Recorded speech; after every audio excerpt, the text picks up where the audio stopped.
রে বাজান কে জানি খুব জোরে সোরে মনে কি জানি ওই যে ব্রিক ফিলের দোমা টানতেছে, খুব প্রচন্ড গন্ধ হইতেছে। আমি একটু অনুরোধ করব আপনি দূরে চলে যান। মানুষের মানে মানুষের কোনো বিবেক বুদ্ধি নেই, এতগুলি মানুষ এখানে বসে আছে। আল্লাহ হেফাজত করুক। আল্লাহুম্মা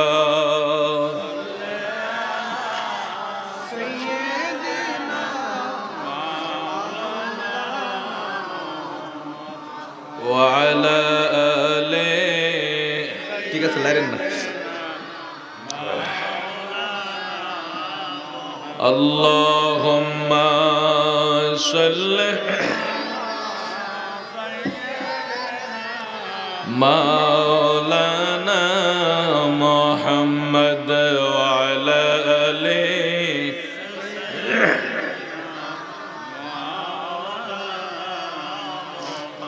আমি এটা সহ্য করতে পারি না, আমার খুব কষ্ট হয়। এই জন্য আমি আমার ঘরে কয়েল পর্যন্ত আমি জ্বালাই না। তোমা এটা তো আপনার এমনও ফুসফুসের জন্য অনেক ক্ষতি। আমরা কত কত সচেতন দেখেন, সিগারেটের গায়ে কিন্তু লেখা থাকে ধূমপান আগে লেখতো স্বাস্থ্যের ক্ষতি, এখন লেখে মৃত্যুর কারণ, লেখে না? আপনি দেখেন যত দামি হোক যত ব্র্যান্ড হোক এটার প্যাকেটে লেখা থাকে সিগারেট বা ধূমপান আগে লেখতো স্বাস্থ্যের জন্য ক্ষতিকর, এখন লেখে মৃত্যুর কারণ। কিন্তু এত বড় লেখার পরেও ও ভাই মানুষ আমরা দেখছেন কত গাফেল, এটা এত বড় সচেতন করার পরেও মানে আমাদের খাবার বন্ধ নাই। আর আজকে কে কোথায় কিভাবে খাচ্ছে আল্লাহ জানে, এত দুর্গন্ধ আসতেছে। আল্লাহ হেফাজত করুক। আল্লাহর বান্দা মনে হয় চিন্তা করছে আজকে হুজুরের ওয়াজ সিগারেটের তোমা দিয়ে শেষ করে দেব। আল্লাহ হেফাজত করুক। আসলে আল্লাহ মালুম, আল্লাহ এক একজনের চিন্তা চেতনা একরকম দিয়ে রাখে, তবে সবাইকে হেদায়েত দিবে কে? আমরা আল্লাহর কাছে দোয়া করব আল্লাহ হেদায়েত নসিব করুক। জোরে বলে আমিন। আরেকটু জোরে বলে আমিন। खुदा की रज़ा चाहते हैं दो आलम, खुदा चाहते हैं रज़ाए मोहम्मद। अल्लाहुम्मा जोरे जोरे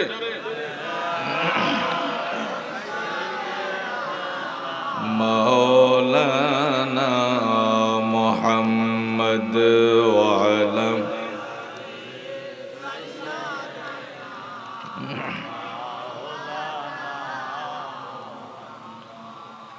अजब किया अगर रहम फरमाए हम पर खुदा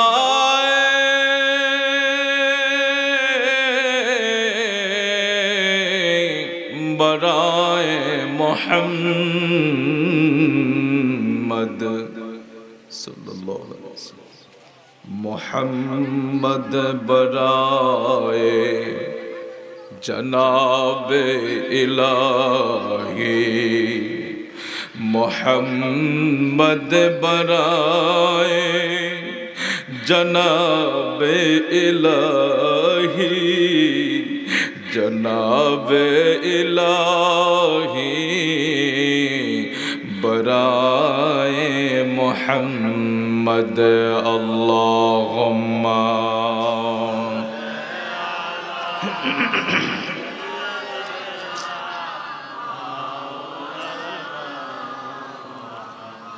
अदअला ले सय्यिदना मौलाना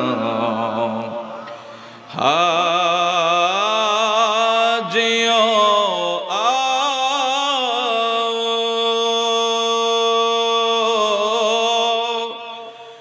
शहंशाह का रोजा देखो और काबा तो देखो छू के काबा, काबा तो देखो छू के काबा, काबा का काबा দেখো। আল্লাহু আকবার। मोहब्बत करे बोले या रसूल अल्लाह। अर्श का काबा मदीना, फर्श का काबा मदीना, काबा का काबा मदीना। जोरे बोलुन सुभान अल्लाह। কত বাতিলরা আমার নবীর মদিনা নিয়ে ষড়যন্ত্র করে, দুশমনে রাসূলরা আমার নবীকে নিয়ে তো করে, নবীর মদিনা রওজায়ে আতহার নিয়ে ষড়যন্ত্র করে। মুনাফিকরা যখন, ইহুদিরা যখন আল্লাহর হাবিবের রওজাকে খুঁড়ে নবীজির দেহ মোবারক নিতে চেয়েছিল, পারে নাই। সেখানে যখন ওরা ষড়যন্ত্রে ফেল হয়েছে, এই পৃথিবীতে আমার নবী বিদায়ের পরে শত শত বছর পরে ইহুদিরা একজন ব্যক্তিকে দান করিয়ে দিল, যার নাম নাসিরউদ্দিন আলবানী। যেই নাসিরউদ্দিন আলবানীর প্রেতাত্মারা আজকে আমার নবীর শানে দুশমনি করে। সেই নাসিরউদ্দিন আলবানী যখন ইহুদিরা তাকে আলেম বানালো, নাসিরউদ্দিন আলবানী একটা ফতোয়া দিয়ে দিল যে আমার নবীর রওজাটাকে ভেঙ্গে জান্নাতুল বাকিতে দিয়ে দাও। আপনারা কি নাউজুবিল্লাহ পরে বলবেন নাকি? আমার নবীর রওজা শরীফ ভাঙতে বলেছে, সেটা কি ভালো কথা বলেছে? নাসিরউদ্দিন আলবানী। আজকে যারা আমরা দুশমনের রাসূল নামে যাদেরকে আমরা চিনি, যারা আমার নবীর শানে দিনের পর দিন আঘাত করে যাচ্ছে, ও ভাই, এদের সামনে এদের জন্য মামলা দেওয়া যায় না, রাষ্ট্র এদের বিচার করে না, সরকার এদের বিচার করে না। ঠিকই আমাদের সরকার এই দেশকে যারা স্বাধীন করেছে, বঙ্গবন্ধু হতে শুরু করে এই দেশ নিয়ে, দেশের ভাবমূর্তি নিয়ে, দেশের উন্নয়ন নিয়ে, দেশের শহীদদেরকে নিয়ে যদি কেউ কটূক্তি করে, সাথে সাথে তাকে মামলা করে। রাষ্ট্রীয় মামলার যে আইন আছে, যে ধারা আছে, ওই ধারায় তাকে জেলখানায় ঢুকিয়ে শাস্তি দেওয়া হয়। আপনারা বলুন, এটা শুধু বাংলাদেশ কেন, আমাদের গোটা সৃষ্টির ঈমান হইল নবী মুহাম্মদুর। সেই আমাদের ঈমান, আমাদের জানকে যখন কষ্ট দেওয়া হয়, তখন আমরা আন্দোলন করতে হয়, তখন আমরা প্রতিবাদ জানাতে হয়। কেন প্রতিবাদ করব? আমার নবীকে কষ্ট দিলে তো প্রতিবাদের আগে রাষ্ট্রীয় আইনে, রাষ্ট্রীয় ধারায়, যেহেতু এই দেশ 95% মুসলমানদের দেশ, সেই বিচারটা আগে হওয়া উচিত ছিল না? ওই ভাই কেন হচ্ছে না জানেন? সেই কোষাগরে এমন কিছু পেতাত্তারা বসে আছে যারা এই সমস্ত দুশমনের রাসূলদেরকে ট্যাকেল দিচ্ছে। এদের কারণে এরা সাহস পায়। নাইলে এই দেশে জাতীয় সঙ্গীত নামে দেশের একটা প্রেমময় সঙ্গীতকে ব্যঙ্গ করে ওরা ছাড় পেয়ে যায়। এই জন্য তারা এখান থেকে শিখে নাই, তারা শিখেছে নাসিরউদ্দিন আলবানী থেকে। সেই নাসিরউদ্দিন আলবানীকে যখন ইহুদিরা প্রথম আলেম বানিয়ে ছেড়ে দিল, সবাই তো মনে করেছে উনি আলেম, কিন্তু মূলত ইহুদিদের টাকা খেয়ে টুপি মাথায় দিয়ে পাঞ্জাবি আমার নবীর সুন্নত লাগিয়ে বসে গেল। আর বসে ফতুয়া দিয়ে দিল, প্রথম ফতুয়ায় আমার নবীর রওজাটাকে ভেঙে দিবে। জোরে বলো নাউজুবিল্লাহ। তাকে তৎকালীন সময় একটা কোরআন শরীফ উপহার দেওয়া হয়েছে। সে যখন এই কথাটা বলেছে, ও ভাই, সব জায়গায় কি বেয়াদবি চলে নাকি? সব জায়গায় কি বেয়াদবি চলে নাকি? নাসিরউদ্দিন আলবানীর ফতোয়া সেদিন কার্যকর হয় নাই, কারণ আল্লাহর হাবিবের রওজাতে হাত দেওয়া এত বড় সাহস আমার আল্লাহ তো দিবে না কাউকে। এই জন্য বলেছে আরশ কা কাবা মদিনা, ফরশ কা কাবা মদিনা। আরে কাবারও কাবা তো মদিনা। জোরে কোন সুবহানাল্লাহ। হাজিও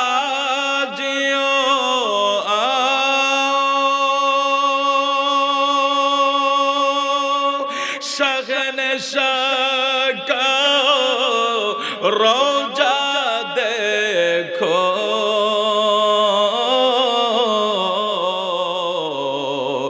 ওরে কাবা তো দেখো চোখে, কাবা কাবা তো দেখো চোখে, কাবা কাবা কাবা দেখো মদিনা ওয়ালা। আরে কাবা কাবা দেখো। আল্লাহুম্মা, জোরে জোরে।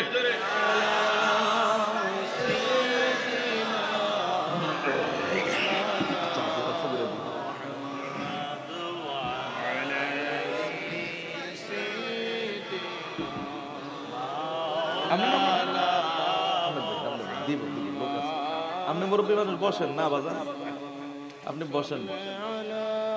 সাইয়্যিদিনা মাওলানা আল্লাহুম্মা সাল্লি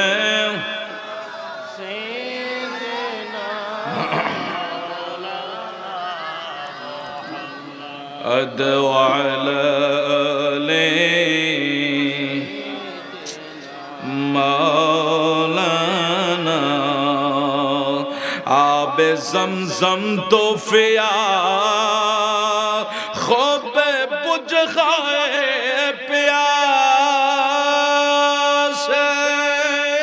آؤ جود شاہ کوثر آؤ جود شاہ کوثر کا بھی دریا دیکھو اللہم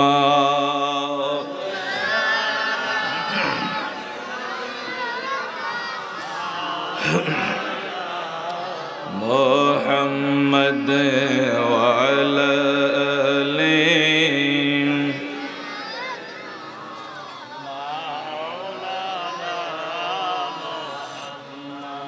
কয়েক মর্তবা ইসমে জাত আল্লাহ আল্লাহ আল্লাহ আল্লাহ আল্লাহ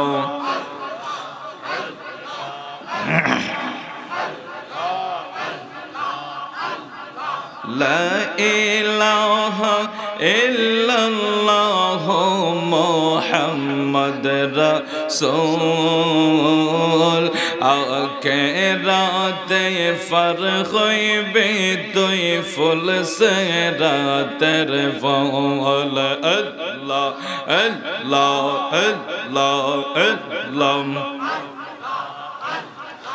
লা ইলাহা ইল্লাল্লাহ মুহাম্মদ রাসূল আকে রাতে ফরখইবে তুই ফুল সে রাতের ফল আল্লাহ আল্লাহ আল্লাহ আল্লাহ আল্লাহ আল্লাহ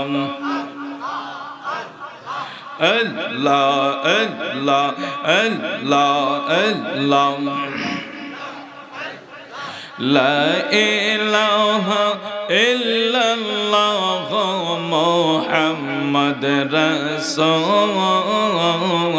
আকে রাতে ফরখইবে তুই ফুল সে রাতের ফল আল্লাহ আল্লাহ আল্লাহ আল্লাহ আল্লাহ আল্লাহ এই রার চাইয়ে দাওয়ার খাবে চোলের চাইয়ে চিকন খাবে আল্লাহ এই রার চাইয়ে দাওয়ার খাবে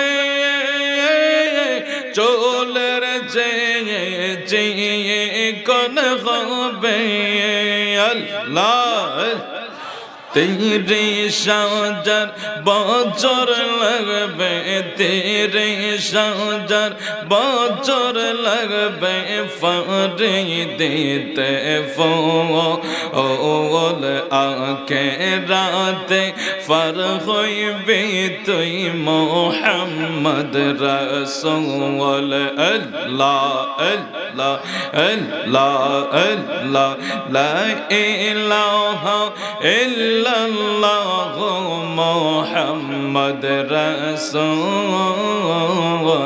আকে রাতে ফর হইবে তুই ফুল সে রাতের ফল আল্লাহ আল্লাহ আল্লাহ আল্লাহ বুঝ মন রে দম ফরাইলে বুঝবে কে আফওয়ান আল্লাহ আল্লাহ আল্লাহ আল্লাহ পরফারে ডাক ফরিলে ফরফারে ডাক ফরিলে ফর হইবি তুই কে মনে বাইরে ফর হইবি তুই কে মনে ডবলা বেলা দেখে না চাহে আল্লাহ আল্লাহ জোরে জোরে আল্লাহ আল্লাহ আল্লাহ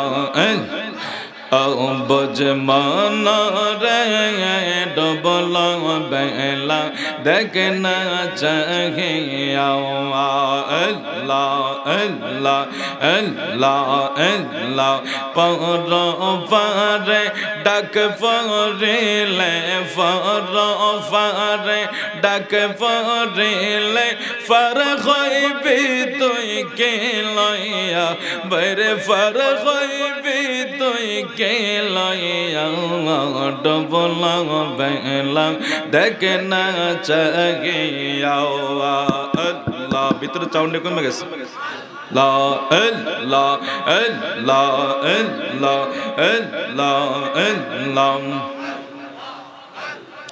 নবীর কালেমা নামাজ রোজা পথের সম্বল করিয়া সামনে চলে রে বুঝ মনে রে আল্লাহ আল্লাহ বলিয়া আল্লাহ পরফারে ডাক ফরিলে পরফারে ডাক ফরিলে ফর হইবি তুই কে লইয়া বাইরে ফর হইবি তুই কে লইয়া ডুবলা বেলা দেখে না চাহে আল্লাহ আল্লাহ আল্লাহ আল্লাহ আল্লাহ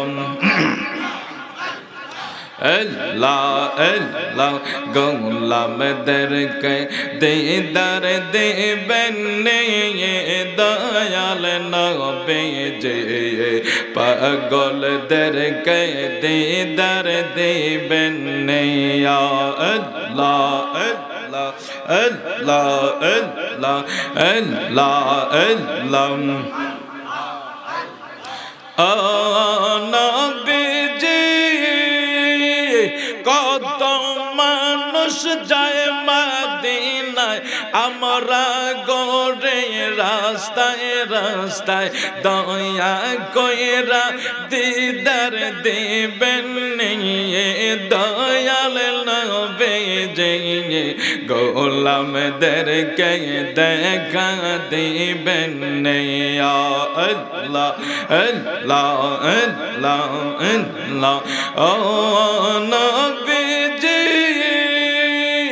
কত মানুষ যায় মদিনায় আমরা গোরে রাস্তায় রাস্তায় দয়া কইরা দিদার দেবেন দয়াল নবীজি আমরা রে মদিনায় নেবেন মারহাবা আল্লাহ আল্লাহ আল্লাহ আল্লাহ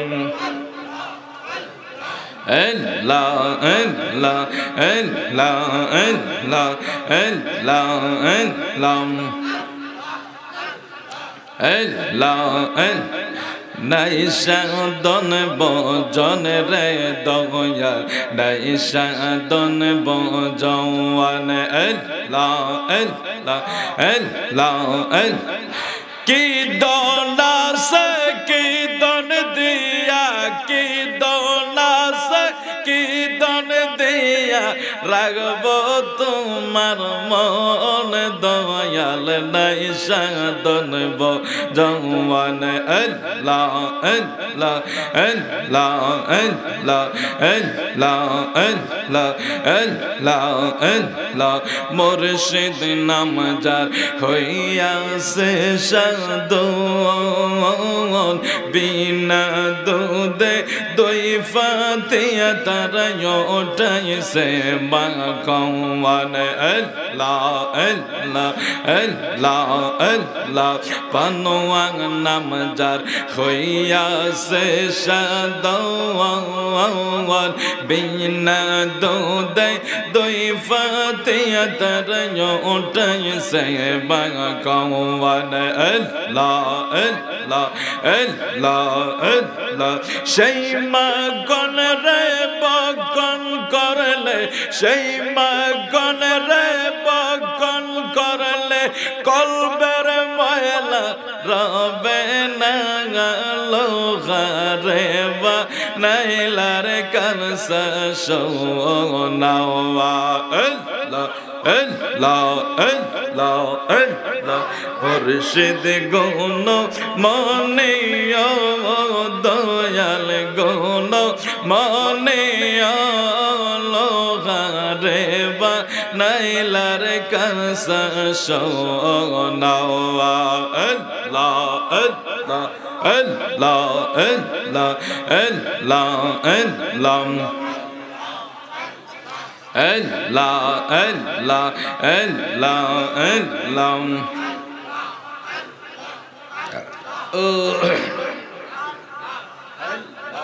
Allah, Allah, Allah, Allah. La ilaha illallah Muhammadur Rasulullah সাল্লাল্লাহু আলাইহি ওয়াসাল্লাম। আওয়াজ করে বলুন মারহাবা, মোহাব্বত করে বলুন ইয়া রাসূলুল্লাহ। একটু সবাই জবান করে বলুন এই মাসের আরবি নাম কি? শাবান। জোরে বলুন। পরের মাসের নাম কি? ইমানদারেরা রে, ইমানদারের হৃদয়টার ভিতরে আনন্দ জাগতেছে, চোখে মুখে হাসি আসতেছে। আল্লাহ, গত বছরের রত্নবতী রমজানে কত মানুষ ছিল, এই বছর অনেকেই দুনিয়ায় নাই। কত মানুষের জানাজা পড়লাম, কত মানুষরে কবরে শোয়াইলাম, কত মানুষের দাফন কাফন করলাম। রমজান ঠিকই আসতেছে, আমরার ভিতর থেকে অনেকরে আমরা হারাইয়া ফেলছি। আজকেও এই দিনে অনেকে মারা গেছে, আগামী দিনও অনেকে মারা যাবে। আগামী রমজান আসতে আসতে আমরাও কে কবরে থাকি বলতে পারি না। তাই আমরা মাওলার কাছে নিয়ত কইরা নেব, ফরিয়াদ কইরা নেব, আল্লাহ রমজান যদি আমরার ভাগ্যে জোটে, আমরা রমজানের রোজাগুলি রাখবো। আওয়াজ করে বলেন আমিন। আর একটু জোরে কোন আমিন। যেই জায়গায় 1 সেকেন্ডের গ্যারান্টি পৃথিবীর কেউ দিতে পারবে না, দিতে পারবে না। কত যুবকেরা মারা যায় গাড়ির নিচে পরে, হুন্ডা অ্যাক্সিডেন্ট করে। দৈনিক এমন কিছু খবর দেখা যায়। আজকেও একটা যুবক ছেলে মাত্র স্ট্রোক করেছে, সবাই দৌড়াদৌড়ি কইরা হসপিটালে নেওয়ার আগেই শেষ। পৃথিবীর মানুষ এখন এমন একটা অবস্থায় পড়ে গেছে। আমার মদিনার কামলিওয়ালা দয়াল নবী 1000 বছর আগে বলছে, উম্মত রে, শেষ জামানায় এমন একটা পরিস্থিতি হইয়া যাবে, স্ট্রোকের রোগী বাইরা যাবে, স্ট্রোকের রোগী বাইরা যাবে, যেটা বড় ভয়াবহ। আমিও সুস্থ, মাওলানা সুস্থ, আপনিও সুস্থ, হঠাৎ করে স্ট্রোক করছে। স্ট্রোক করার পরে অধিকাংশই মানুষ কবরে চলে যায়, অধিকাংশই মানুষ জীবনে শেষ হইয়া যায়, অথবা তার হাত চলে যায়, পাও চলে যায়, তার একটা অঙ্গ না অঙ্গ শেষ হইয়া যায়। আমার আমার নবী কয় উম্মত এমন একটা সময় আসবে যেই সময়ের ভিতরে হঠাৎ মৃত্যুটা বেড়ে যাবে। আর এই হঠাৎ মৃত্যুটাই আমরা এখন মেডিকেলের ভাষায় কয়টা স্ট্রোক করেছে, ঠিক কিনা বলেন? সায়েন্স যারা মেডিকেলে পড়ে, মেডিকেল যারা পড়ে তারা এটাকে এই শব্দটাকে বলেছে যারা হঠাৎ মৃত্যু আমরা যেটা বলি। আজকেও সুস্থ দেখলাম, আগামী দিন তার কবরে শেষ হইয়া যায়। এইভাবে যাদের হঠাৎ মরণ হইয়া যায়, নবী ১,৫০০ বছর আগে বলছে এটা বেড়ে যাবে, শেষ জামানায় এসে এটা বেড়ে যাবে। এখন বলুন আমার নবীর কথা বাস্তব না বাস্তব? কি পরিমাণে বাস্তব হয়েছে হিসাব মিলাতে পারবো আমরা? যে হঠাৎ মৃত্যু, এই যে এক অপশন, এত পরিমাণে হয়তো আমরা এখন আমাদের দিল শক্ত হয়ে গিয়েছে। শক্ত হয়ে যাওয়ার কারণে আমরা সেভাবে অনুতপ্ত হয় না, অনুভূতি হয় না। কারণ দিন দিন গুনাহের কারণে, নেফাকির কারণে, খাবার হোক যেটাই হোক, আমরা এমন কিছু খাবার খাচ্ছি, এমন কিছু কথা বলছি, এমন অপরাধ করছি যেটার কারণে আমাদের ভিতরটা ময়লা হয়ে যাওয়ার কারণে ও একজনকে মাটি দিতে যেও আমরা হাসতেছি। হাসি না, হাসি না? ও ভাই সেটা আগে ছিল না। আগে একটা গ্রামে শোকের ছায়া পড়ে যেত, মানুষ কাতর হয়ে যাইত, প্রায় 40 দিন পর্যন্ত মসজিদে তো আসা যাওয়া করতো ভয়ে। আর এখন তো আমরা লাশ কাঁধে নিয়েও হাসি, জানাজার মাঠেও হাসি, কবরের পারে গিয়েও ছবি সেলফি হাসি। কি একটা তামাশার জিন্দেগি করছি। মানে ওই যে আল্লাহ বলছে আলহাকুমুত তাকাসুর হাত্তা যুরতুমুল মাকাবির কাল্লা সাউফা তা'লামুন সুম্মা কাল্লা সাউফা তা'লামুন। ও দুনিয়ার মানুষ, তোমরা দুনিয়ার মুখে, দুনিয়ার ধন দৌলত, বাদশাহী, আধিপত্য, আমিত্ব সব কিছুর মুখে তুমি ভুলে গেছো সব। হ্যাঁ, তুমি শীঘ্রই জেনে যাবে হাত্তা যুরতুমুল মাকাবির, কবর সম্পর্কে তুমি শীঘ্রই জেনে যাবে যখন তুমি আইনুল ইয়াকিন যেটাকে বলা হয়েছে, নিজের চোখে যখন তুমি কবর দেখবা তুমি শীঘ্রই জেনে যাবে কবরের ব্যাপারে। কে বলছে? ও বাবা বলুন না। এটা কিন্তু কি এক ভয়ঙ্কর বিষয় দেখছেন। মানে আমরা যে উদাসীন, আমরা যে আলহাকুমুত তাকাসুর, দুনিয়ার সম্পদের লোভে, বাড়ি গাড়ি, আমিত্ব, আধিপত্য, ক্ষমতা সব কিছুর লোভে আমরা উদাসীন। আল্লাহ বলে দিচ্ছেন আমরা উদাসীন।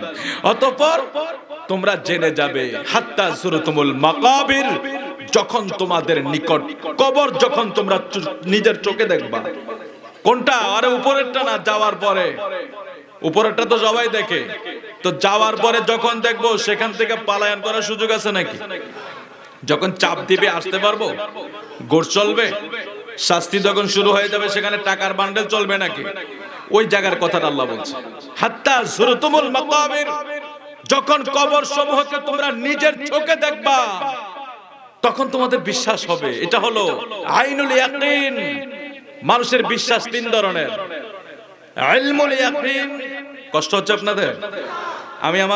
আমাকে সাবজেক্ট দেওয়া হয়েছে এখানে আসার পরে, তার আগে আমি জানি না। তারপরও যেহেতু সবকিছু মিলিয়ে কালামে হাকিম থেকে তেলাওয়াত করেছি, সাবজেক্ট অনুযায়ী কিছু কথাবার্তা হবে।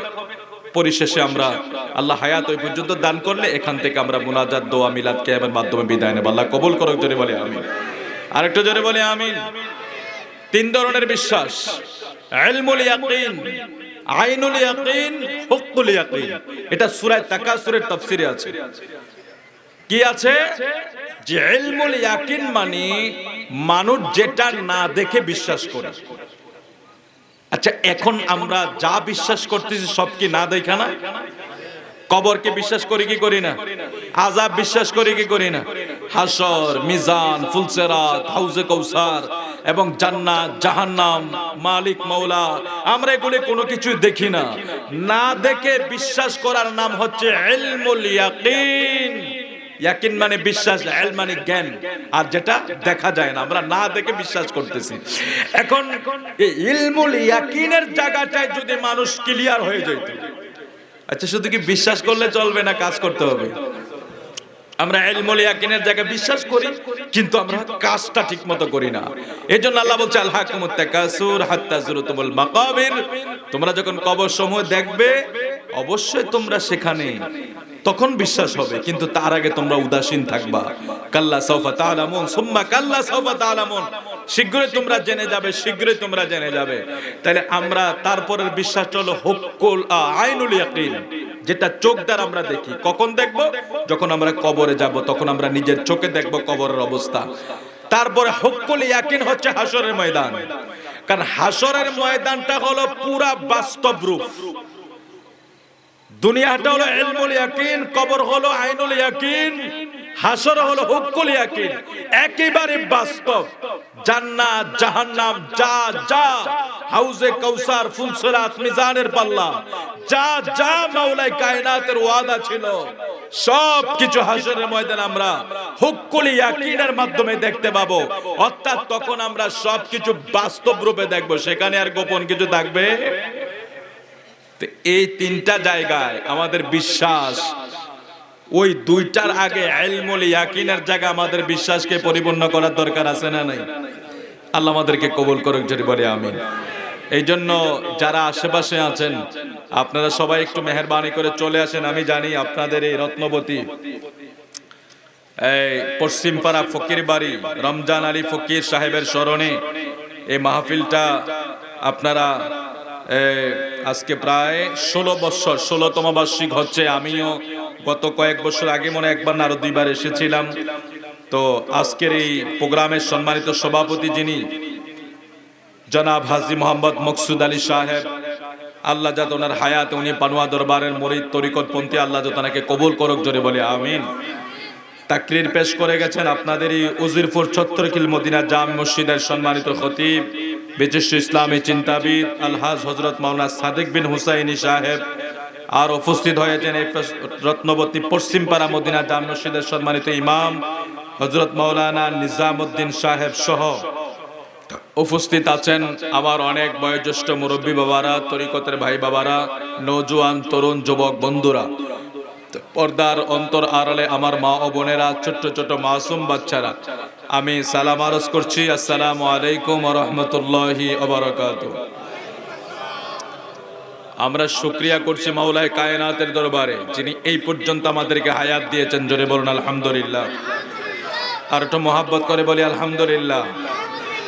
লক্ষ কোটি দরুদ ও সালাম ওই নবীজির উপর, যিনি আমাদের আকা, আকায়ে নামদার, তাজদারে মদিনা, যিনি হায়াতুন নবী, যিনি জিন্দা নবী, যিনি নূরুন আলা নূর নবী, শাফায়েতে কুবরার মালিক নবী, নূরুন আলা নূর নবী, নবী মুহাম্মদুর রাসূলুল্লাহ সাল্লাল্লাহু আলাইহি ওয়াসাল্লামের উপর।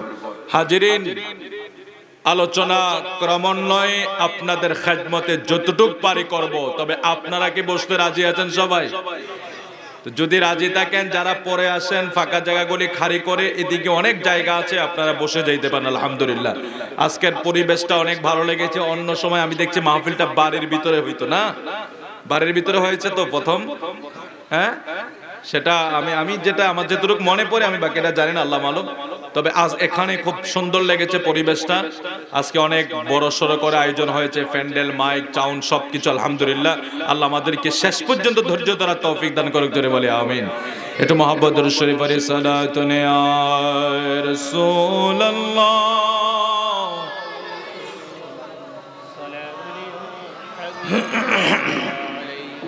সালাতুন ইয়া রাসূলুল্লাহ, সালামুন ইয়া হাবিবাল্লাহ। বন্ধুরা, সময় বেশি আপনাদের লস করে লাভ নাই, আমাদের সময়টা খুব গনিয়ে আসতেছে। শর্ট করে আমি বলছি রে বাবা, আমার মদিনার কামলিওয়ালা নূর নবীজির একজন প্রেমিকের নাম আমরা সবাই জানি, যার নাম ওয়াইসাল কারণী। জোরে বলুন মারহাবা।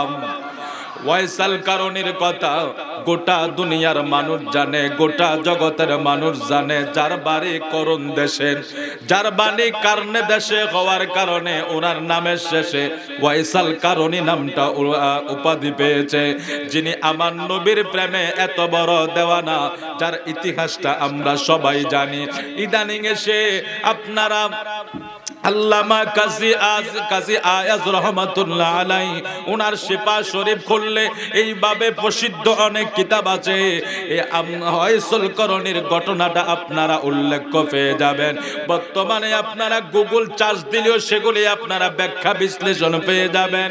আমি খুব শর্ট করে বলছি, আমার মদিনার নবীর পাগল ওয়াইসুল করণী, তিনি শুধু তার মায়ের সেবা করার কারণে আমার নবীর বহু খেদমত করতে চাইলেও তিনি আসতে পারেন নাই।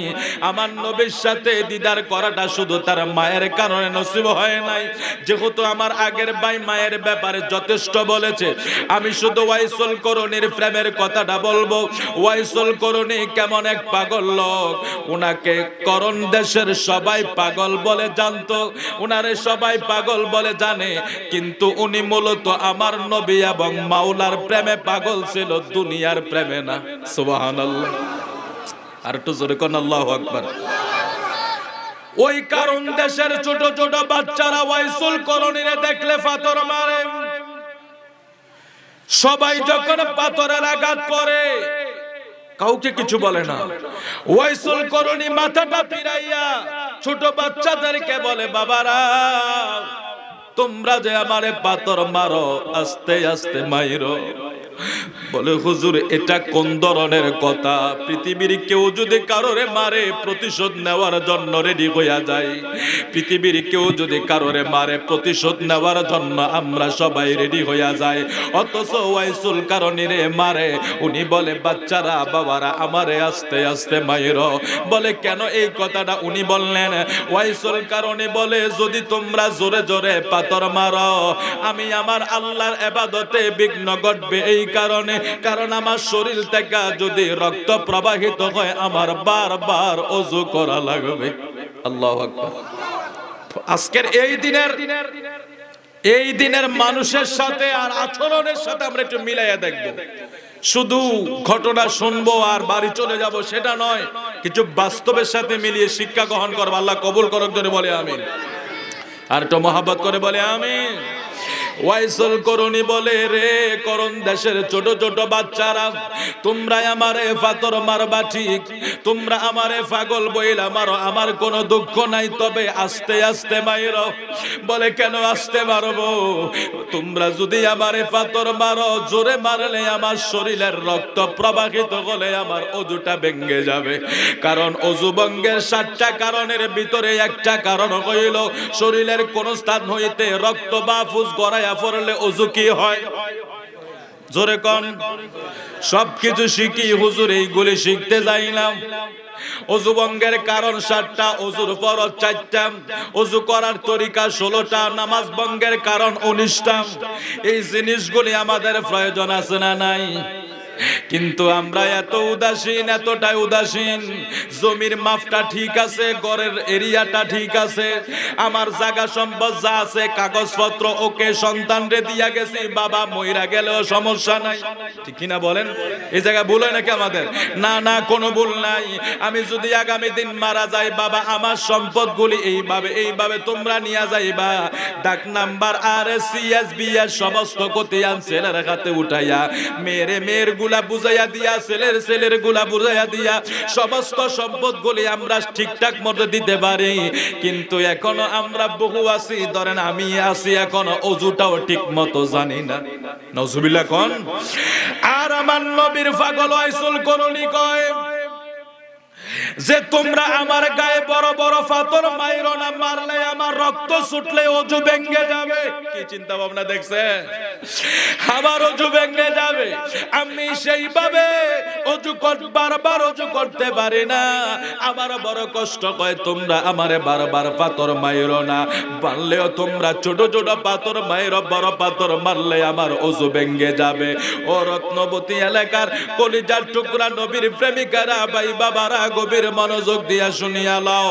আল্লাহর পাগল, আল্লাহর নবীর পাগল কি চিন্তা করে। আর আমরা আমাদের যুবকেরা, আমরা যারা আছি যুবকগণ, বয়স্কগণ, যারা নামাজে গাফেল, যারা আল্লাহর দিকে যাইতে চায় না, মসজিদে যাইতে চায় না, আমরা শুধু উসিলা টোকাই, হুজুর আমার টুপি নাই, হুজুর আমি আজকে দাঁড়াইয়া প্রস্রাব করছিলাম, হুজুর আজকে আমার কাপড়টা ভালো নাই, এই জন্যই আমি নামাজ পড়তে পারি না। অথচ নবীর কলিজার টুকরা ওয়াইসুল করণী, উনি যখন করণ দেশে হাঁটাহাঁটি করে, বাচ্চারা যখন পাগল বইলা পাথর মারে, উনি বলে তোমরা আমারে ছোট পাথর মাইরো, বড় পাথর মাইরো না। বড় পাথর যদি মারো আমার পাথরের আঘাতে রক্ত ছুটলে ওযু ভাঙবে, সুতরাং তোমরা পাথর মারো, আমারে বড় আঘাত কইরো না। আমার নবীর কলিজার টুকরা ওয়াইসুল করণী যদি এরম চিন্তা করতে পারে, আমরাও তো সেই নবীর উম্মত, আমাদেরও চিন্তা করার দরকার আছে না নাই? জোরে কোন, আওয়াজে বোঝা যায় হুজুর সব ওয়াজ করেন কিন্তু নামাজের দিকে যাইয়েন না, এরকম নেই বিষয়টা। আচ্ছা, নামাজ কি সবার উপর ফরজ তো নাকি, না শুধু ইমাম সাহেবের উপরে? ও ভাই, আমরা দেশের মানুষ এখন বেশিরভাগ মনে করে এটা শুধু হুজুরের উপরে, কারণ হুজুরের বেতন দিতেছি তো, টাকা পয়সা দিতেছি, থাকার জায়গা, খাবার খাওয়াইতেছি ভালো ভালো, ও একা একা যা পরে পড়ো, হিসাব কিতাব ওর সাথে হাসরের ময়দানে আমরা কিছু বাগ বটারা করে নেব, সেটা হবে নাকি? যার যার যাওয়ার সময় ফুজিটা নিজের সাথে নিয়ে যাইতে হবে কি হবে না বলুন? মানুষের জীবনের তিনটা সাথী হয়, তিনটা সাথী হয়, একটা হলো সম্পদ, আর একটা হলো বন্ধু, আত্মীয় স্বজন, পরিবার, আর একটা হলো আমল। তো তিনটা সম্পদের ভিতরে, তিনটা আত্মীয়ের ভিতরে কবরে যাওয়ার সময় কয়টা যায়? ও ভাই বলুন না, কয়টা যায়? আরো যারা বলুন। আপনাদের মনে কষ্ট হচ্ছে, আলোচনা মনে বুঝতেছেন না আপনারা, কষ্ট হচ্ছে নাকি? তো একটু কথা বলেন আমার সাথে। তো যাওয়ার সময় যেটা যায় এটার নাম কি? আরো জোরে বলুন। হারিয়ে যাব একদিন আমি, রব নাই ভুবনে চিরদিন। হারিয়ে যাব একদিন আমি, রব নাই ভুবনে চিরদিন। ক্ষমা করে দিও তোমরা আমায়, ক্ষমা করে দিও তোমরা আমায়, ভুল করে যদি থাকি কোনো দিন। হারিয়ে যাব একদিন আমি, রব নাই ভুবনে চিরদিন। বলেন, হারিয়ে যাব একদিন আমি, রব নাই ভুবনে চিরদিন। ক্ষমা করে দিও তোমরা আমায়, ক্ষমা করে দিও তোমরা আমায়, ভুল করে যদি থাকি কোনো দিন। হারিয়ে যাব একদিন আমি, রব নাই ভুবনে চিরদিন। ঠিক কিনা বলেন? ও ভাই, যাওয়ার সময় সম্বলটার নাম কি? জোরে বলুন না। আর দুনিয়াটা আর পরকালটা কোনটা চিরস্থায়ী? ওইটার কোনো সময় আছে? পরকালের কোনো সময় আছে? তো যা আয়োজন করতেছি না এই পৃথিবীতে, বাড়ি গাড়ি ক্ষমতা, যা একটা, এই যে একটা স্টেজ সাজাচ্ছে দুনিয়ায়, এটা চিরস্থায়ী না ক্ষণস্থায়ী? তাহলে আমরা যেখানে চিরস্থায়ী থাকবো সেখানের আমল, সেখানের পুঁজি আমাদের বেশি দরকার। আল্লাহ কবুল করুক, যদি বলি আমিন। আল্লাহ চাইলে আমাদেরকে পরিবর্তন করে দিতে পারে। আমরা বন্দারা, আমরা বন্দা কোনো গুনাহগারকে উপহাস করতে পারবো না, কারণ আল্লাহ বলছে, এ বান্দা তুই কারণে তিরস্কার করিস না, আমি গোলামের ক্ষমতা আল্লাহ দেয় না, আপনি গুনাহ করেছেন আপনাকে আমি তিরস্কার করব, আল্লাহ এটা আমাকে দেয় নাই। আল্লাহ বলছে তাকে উৎসাহ দাও, তিরস্কার কইরো না। আল্লাহ বলছে বান্দা তো আমার, এই সে গুনাহ করে আমি খাওয়াইতেছি, তোর জ্বলে কেন? আল্লাহ কিন্তু বান্দাকে সুযোগ দিচ্ছে, এজন্য তিরস্কার করা যায় না, তাকে উপহাস করা যায় না, কিন্তু তাকে উৎসাহ করা যাবে। উৎসাহ করে করে আমলের দিকে আনার দরকার আছে না নাই? আল্লাহ কবুল করুক, জোরে বলে আমিন। আল্লাহুম্মা। আচ্ছা সাউন্ডটা তো কই গেল গাটা, এটা দিয়ে গেল, এত বড় একটা ফ্যান্ডেল। মুহাম্মদ ওয়া আলা আলি মাওলানা। গড়ির কাটা খুব দ্রুত চলে যাচ্ছে বন্ধুরে। ওয়াইসুল কারণে কয় আমার তোমরা বড় বড় পাথর মাইরো না, এমনি মায়ের খেদমতে তিনি জিন্দাপন করে দিন কাটায়, আবার পাহাড়ের পাদদেশে গুহার ভিতরে যায় আমার আল্লাহর ধ্যানের ভিতরে মগ্ন হইয়া যায়। অনেক লম্বা ইতিহাস। মদিনার কামলিওয়ালা দয়াল নবী উহুদের প্রান্তরে যখন এই ঘটনাটাকে যারা আমার নবীর দুশমনেরা, এটা বলে বানোয়ার, আপনারা আল্লামা কাজী আয়াস রহমাতুল্লাহ আলাইহির কিতাব খুলে দেখবেন, যা শত শত বছর আগের লেখা। ওয়াইসুল কারণে আমার নবীর ব্যাপারে উহুদের ময়দানে আমার নূর নবীর দাঁত মোবারক কাফেররা যখন শহীদ কইরা ফেলাইলো, সেই মাত্র নূর নবীজির দাঁত মোবারক শহীদ হইয়া গেল। ওয়াইসুল কারণে তিনি যখন জানতে পারলেন আমার নবীর দাঁত মোবারক, ওয়াইসুল কারণের কাছে কে যেন একটা খবর দিল, ওয়াইসুল রে তুমি না আমার নবীরে বড় ভালোবাসো, আমার নূর নবীরে ওই উহুদের ময়দানে কাফেররা নবীর দাঁত মোবারক শহীদ কইরা ফেলাইছে।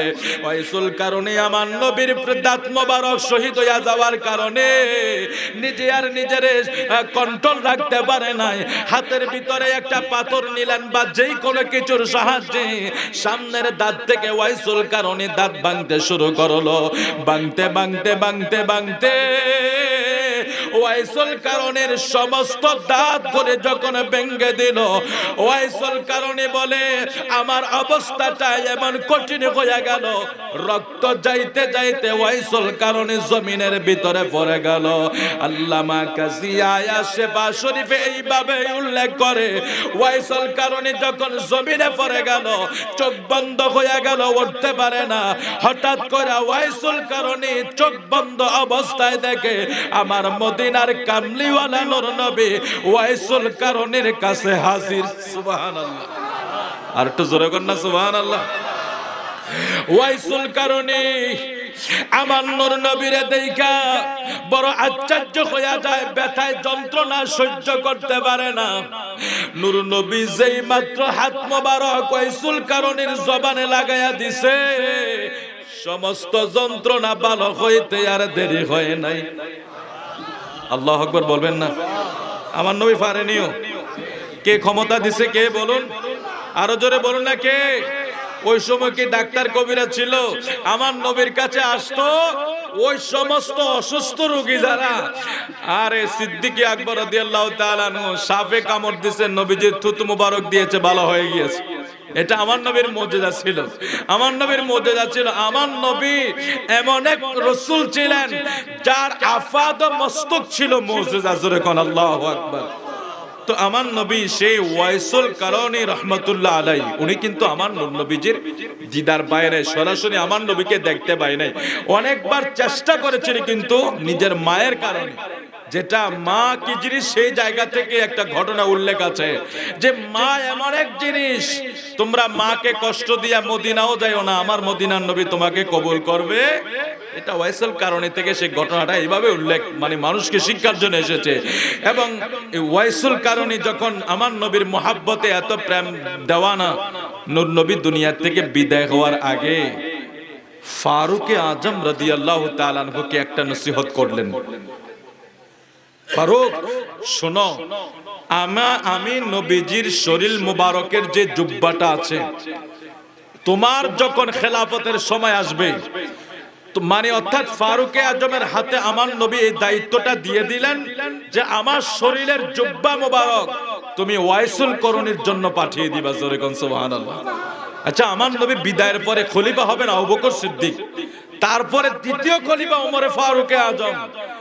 আবু বকর সিদ্দিকের হাতে না দিয়ে আমার নবী ফারুক আজমের হাতে দিলেন, কারণ আমার নবী জানে ওই জুব্বা মোবারক ওয়াইসুল কারণী পৌঁছানো পর্যন্ত আবু বকর সিদ্দিক বেঁচে থাকবে না, এই জন্য ফারুক আজমের কাছে দিয়ে গেছে।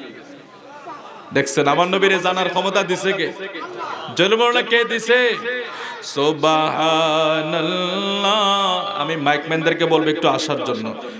সুবহানাল্লাহ আলহামদুলিল্লাহ লা ইলাহা সুবহানাল্লাহ। এক গল্প দিয়ে লা ইলাহা হাসবি রাব্বি জাল্লাল্লাহ মা ফি কলবি গায়রুল্লাহ নূর মুহাম্মদ সাল্লাল্লাহ লা ইলাহা সুবহানাল্লাহ ওয়ালহামদুলিল্লাহ লা ইলাহা ইল্লাল্লাহ সুবহানাল্লাহ লা ইলাহা সুবহানাল্লাহ।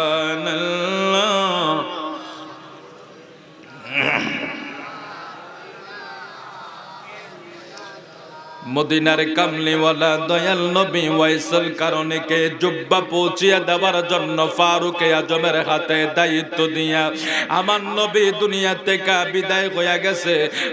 আবু বকর সিদ্দিক খেলাফতের দায়িত্ব নিয়ে তিনিও যখন বিদায় হয়ে গেল, এবার ফারুক আজম রে আমার নূর নবী যে দায়িত্ব দিয়া গেলেন, দায়িত্ব পালন করার জন্য অনেক বর্ণনা পাওয়া যায়, তবে একটা বর্ণনা এটার প্রসিদ্ধ মত হলো এইরকম। ফারুক আজম ঘোষণা করলেন যে যারা হজের ভিতরে আসে, ওই ইয়ামেনের কারণ দেশ থেকে যারা হজে আসে, যারাই হজে আসে তাদেরকে জিজ্ঞেস করে, বাইরে তোমরা ওয়াইস করণী নামে কাউকে চেননি? এখন তৎকালীন সময় ফারুক আজম অর্ধেকটা পৃথিবীর প্রেসিডেন্ট। ইয়ামেনের মানুষগুলি যখন হজে আসে ওদেরকে জিজ্ঞেস করলে ওরা ওর পরিচয় দেয় না, কারণ ওরা ওয়াইসুল কারণী নামে একটা পাগলা আছে এটা সবাই জানে, কিন্তু ওয়াইসুল কারণীর ওই ওয়াইসুল কারণীর খবর যে নিতেছে সেটা সবাই জানে না। এরা মনে করছে ফারুক আজম অন্য ওয়াইসকে কাউকে খুঁজতেছে, আর আমাদের দেশের যে ওয়াইসুল কারণী সে তো তালিওয়ালা জামা পরে পাগলের মতো রাস্তায় রাস্তায় ঘুরে সারাদিন বন জঙ্গলের ভিতরে থাকে, সুতরাং এটা মনে ওই ওয়াইসুল কারণী হবে না। এইভাবে সন্ধান দিতে সবার কাছে যখন সন্ধান নিতে শুরু করলো, কেউ তাকে সন্ধান দেয় না। সবাই বলে আপনি তাকে দিয়ে কি করবেন, কারণ ওইখানে একটা পাগলা আছে, এছাড়া আর আমরা কারো খবর জানি না। এইভাবে 1 বছর 2 বছর 3-4 বছর খবর নিতে নিতে ফারুক আজম কোন এক ব্যক্তি থেকে সন্ধান পাইলেন, হুজুর একটা ব্যক্তি আছে এইভাবে জঙ্গলায় থাকে, গুহার ভিতরে থাকে, মাঝে মাঝে আইসা দুধ খায় বা মাঝে মাঝে আইসা বকরির চানার দুধ পান কইরা আবার গুহায় চলে যায়। মানুষের লোকালয় থাকে না, মানুষের মাঝে থাকে না, মানুষের মাঝে আসলে তাকে মানুষ পাথর মারে, আঘাত করে, তাকে তো ওই ইয়ামেনের কারণ দেশের সবাই জানে পাগল হিসাবে। হুজুর আমি এই ব্যক্তিটার পরিচয় জানি, তার চেয়ে আর বেশি জানি না। ফারুক আজম কয় সেটাই হয়তো আমার দয়াল নবীর দেখানো ওয়াইস হবে। মাওলা আলীকে সঙ্গে নিয়া ওয়াইসুল করণীর আমার নবী যেই জুব্বাটা উপহার দিছে, ওই জুব্বা মোবারকটা নিয়ে ইয়ামেনের উদ্দেশ্যে রওনা হয়ে গেছে। সুবহানাল্লাহ। তো যখন রওনা হয়ে গেছে, যাইতে যাইতে ইয়ামেনে যখন পৌঁছে গেল, মানুষের কাছে যদি সন্ধান নেই তোমরা ওয়াইস নামে কাউকে চেনো, এখন সবাই বলে হুজুর একটা পাগল লোক আছে, কিন্তু এটা দিয়ে আপনি কি করবেন? অত পাগল। আর ফারুক আজম অর্ধেক পৃথিবীর প্রেসিডেন্ট, একটা প্রেসিডেন্টের কেন একটা লোকের প্রয়োজন হবে? একটা পাগলার খবর উনি নিয়ে কি করবে? তো মানুষের গুরুত্ব দেয় না, বলে হুজুর এটা পাগল আছে, তবে ওই ওয়াইসকে আমরা চিনি না। তো অনেক সন্ধান করতে করতে খুঁজতে খুঁজতে শেষ পর্যন্ত খবর নিয়ে পাহাড়ের পাদদেশে এক গুহার পাশে যাইয়া দেখলেন যে ওয়াইসুল করণী সিজদায় পড়ে আমার আল্লাহকে ডাকতেছে। তাহলে মূলত পাগল কার ছিল? আরো জোরে বলুন না, কার ছিল? ওয়াইসুল কারণে আল্লাহর পাগল ছিল, দুনিয়ার কারো পাগল নয়।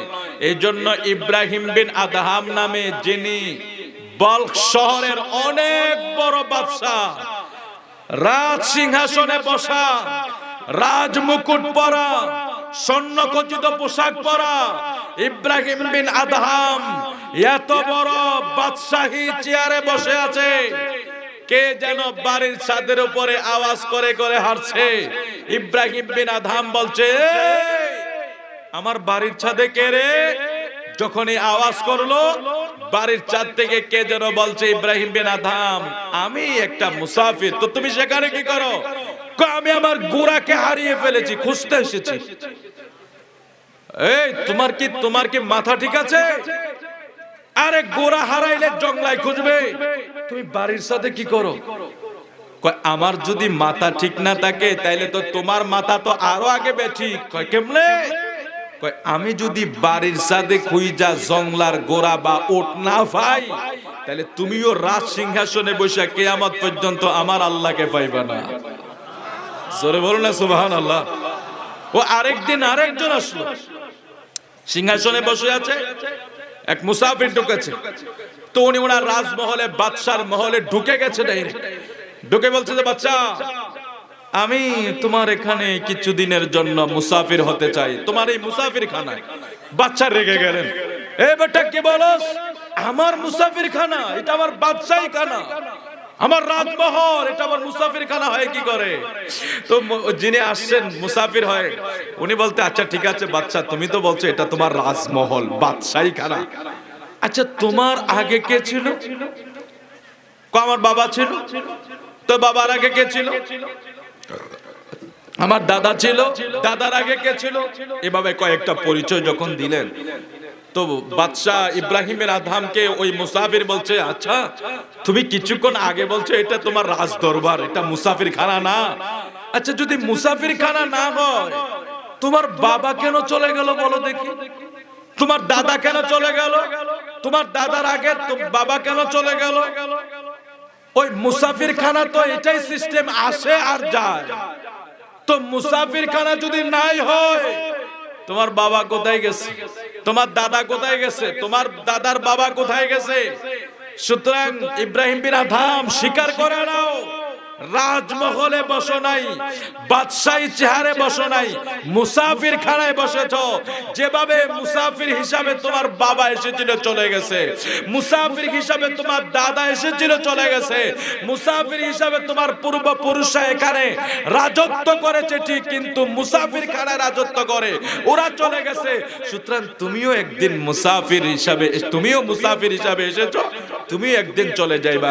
এই বলখ শহরের বাদশা রাজত্ব ছেড়ে ছেঁড়া কাপড় গায়ে দিয়ে বের হয়ে গেলেন।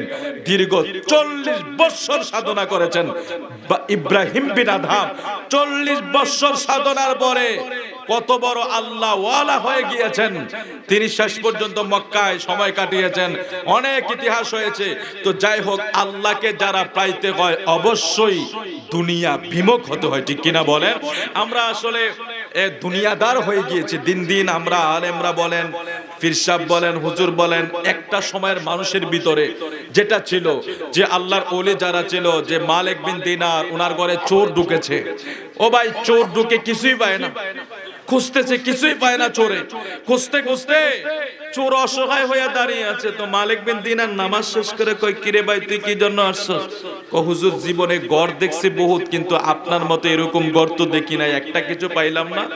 তুই আমার ঘরে কি পাইবি? আমি নিজেই তো আমার নাই। জোরে কোন আল্লাহু আকবার। আজকে আমরা বহু জিনিস জোগাড় করছি না, আমরা সবাই শুধু মওজুদ করছি, সবাই শুধু মওজুদ করছি, কিন্তু সেই মালিক বিন দিনার বলে, আমার ঘরে কিছুই পাবি না, আমি তো আল্লাহর কাছে বিক্রি হয়ে গিয়েছি, আমার কাছে থাকবে এটা কি? আমি নিজেই মাওলার কাছে বিক্রি। এজন্য আল্লাহকে পাইতে গেলে দুনিয়া, ওই যে আলহাকুমুত তাকাসুর, আল্লাহ বলেছেন আমরা যে জায়গায় উদাসীন সেখান থেকে আমরা ফিরে আসতে হবে। আল্লাহ আমাদেরকে বোঝার তৌফিক দেখ, জোরে বলে আমিন। সালাতুন ইয়া বাইকি, এত বড় প্যান্ডেল হিসাবে আওয়াজটা পাইতেছি না। সালাতুন ইয়া রাসূলুল্লাহ, জোরে কথা কোয়া লাগে, একটু আস্তে ঠিক করে দাও। তোমরা বেতার মাইক তো অনেক ভালো মাইক, অনেক পুরান মাইক, বেতার জাহাঙ্গীরের মাইকগুলো অনেক পুরান মাইক, একটু ঠিক করে দাও সাউন্ডটা। সালাতুন ইয়া রাসূলুল্লাহ,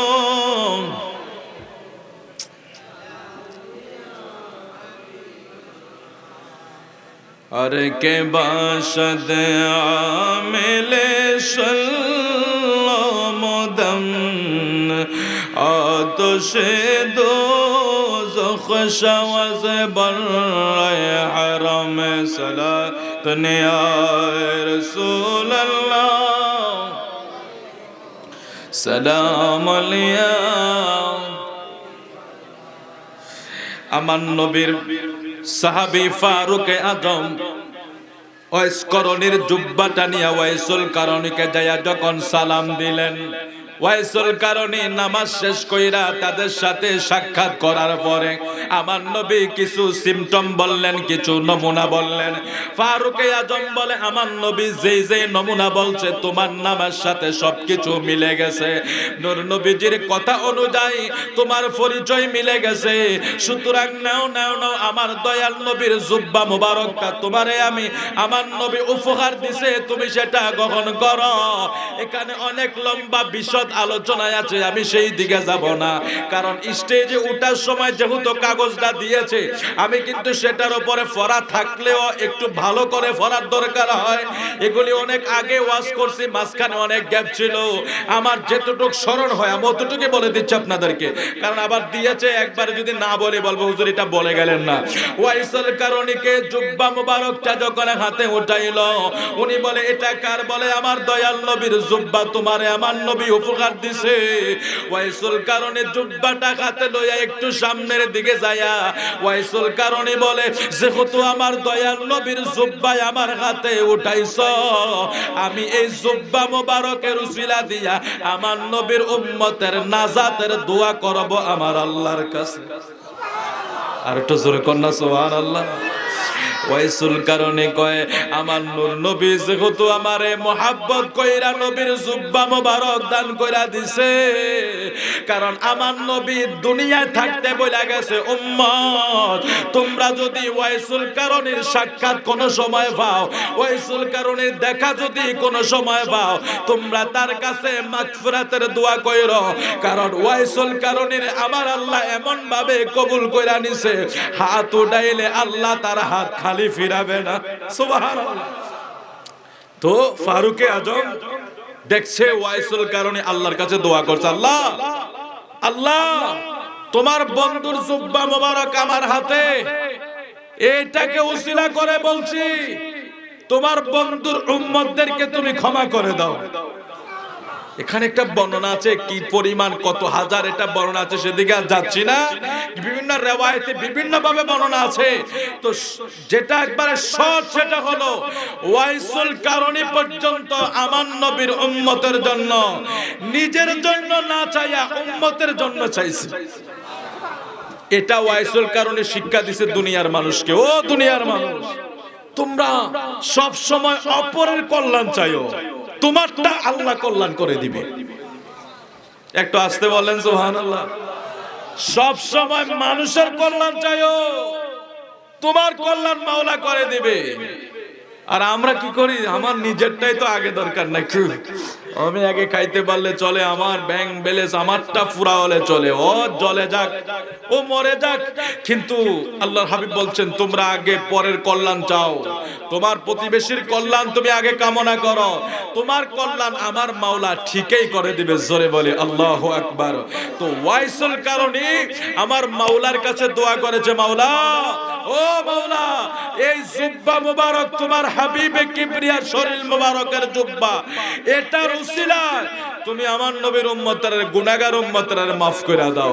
কারণ আমার নবী সবচেয়ে খুশি হইতো আমার নবীর উম্মতের জন্য কেউ দোয়া করলে। কারণ পেলেন সব সময় এখনো তো কান্দে রব্বি হাবলি ইয়া উম্মতি। হাদিস শরীফে আছে আল্লাহ রাসূল কিয়ামতের ময়দানে যখন সব ঈসা মুসা সবাই যখন বলবে আমরা পারবো না, তোমরা আখিরি জামানার নবীর কাছে যাও, ওরা আমার নবীর কাছে যাইবে, আমার নবী সিজদায় পড়বে, আল্লাহর কাছে বলবে আল্লাহ রব্বি হাবলি ইয়া উম্মতি, রব্বি হাবলি ইয়া উম্মতি। আরে বাবা, আমার নবীকে যেদিন হাসরের ময়দানে প্রথম উঠাবে, প্রথম হাসরের ময়দানে আমার নবী উঠবে, জোরে বলি আল্লাহু আকবার।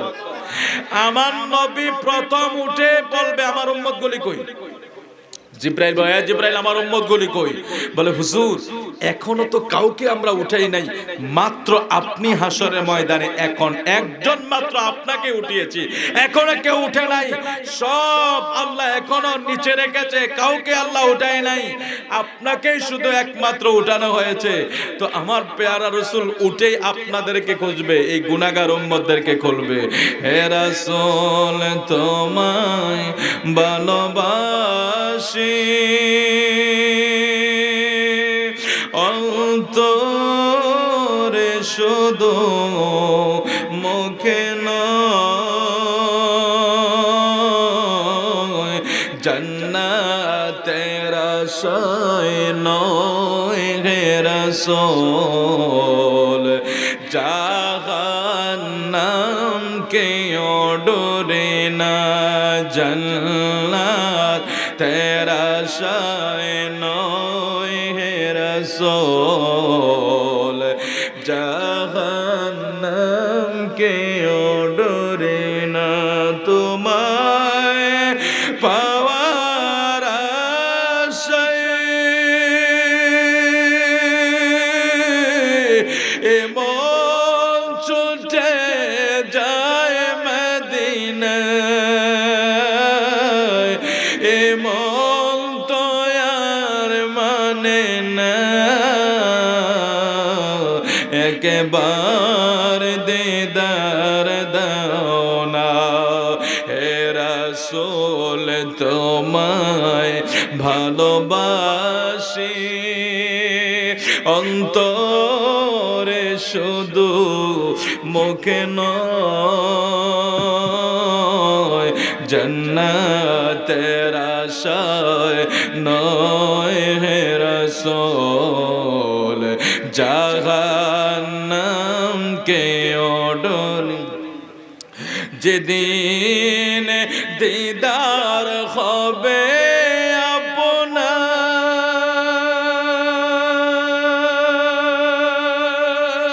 আপনার, সেদিনই দেখাবে আমার, সেদিন দিদার হবে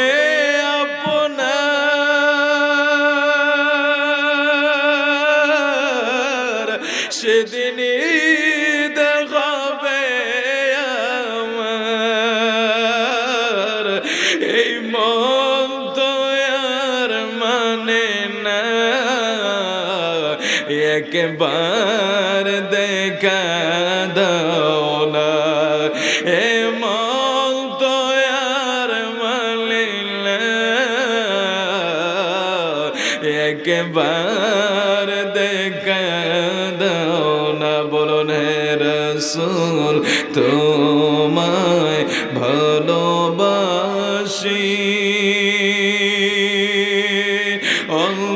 অন্তরে শুধু মুখে নয়, জান্নাতের আশায় নয় হে রাসূল, জাহান্নাম কেও ডরে না, জান্নাতের আশায় নয় হে রাসূল, জাহান্নাম কেও ডরে না। জোরে বলে আল্লাহু আকবার, আরো জোরে বলে আল্লাহু আকবার। বিসমিল্লাহির রহমানির রহিম। ইয়া আইয়ুহাল্লাযীনা আমানু কুতিবা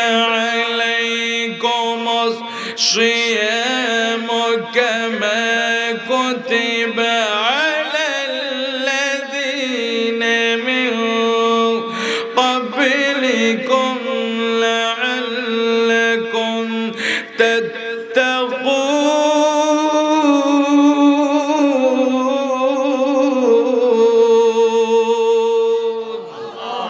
একটু জোরে বলি আল্লাহু আকবার আর একটু জোরে বলি আল্লাহু আকবার আসতেছে পবিত্র মাহে রমজান জোরে বলি মারহাবা শুকরিয়া আদায় করে বলি আলহামদুলিল্লাহ এই মাহে রমজান আমাদের জন্য অনেক নিয়ামত তবে গজব হইল বাতিলদের জন্য এই জন্য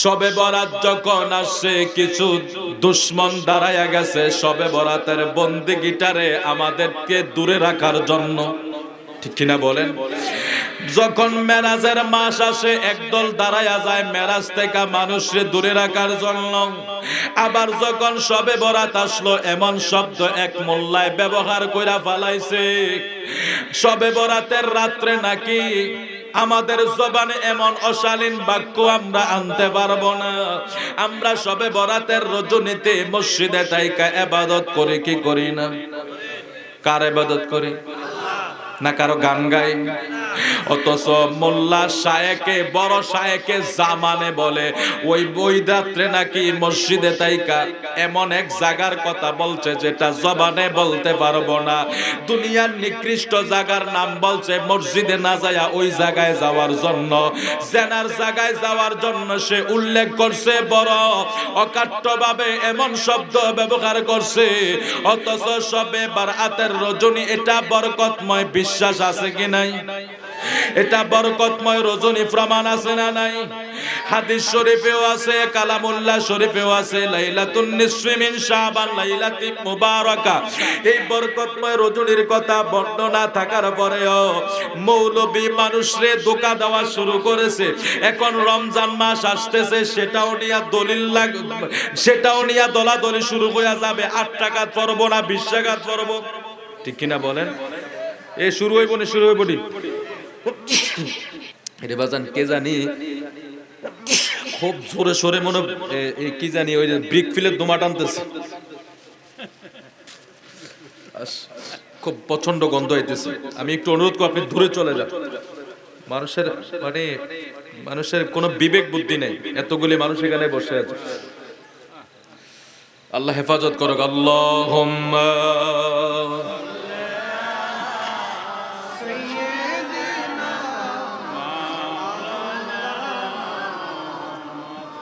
وعلى آله ঠিক আছে লাইরেন না আল্লাহুম্মা সাল্লি মাওলানা মুহাম্মদ ওয়া আলা আলিহি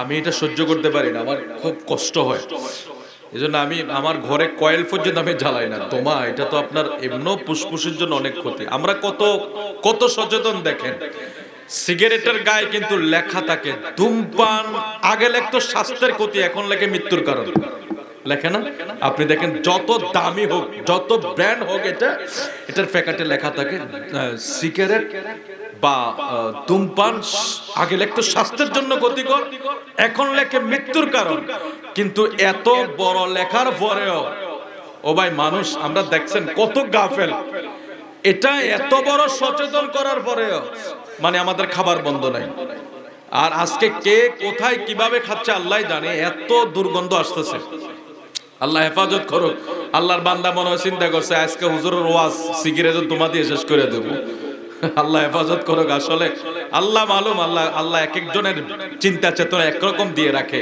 তবে সবাইকে হেদায়েত দিবে কে আমরা আল্লাহর কাছে দোয়া করব আল্লাহ হেদায়েত নসিব করুক জোরে বলে আমিন আরেকটু জোরে বলে আমিন তো সবে বরাতের মাসটা বিদায় হইয়া রমজান যখন আসবে আবার দলাদলি শুরু হইয়া যাবে। আমরা কি 8 টাকাত পড়ব না 20 টাকাত পড়ব?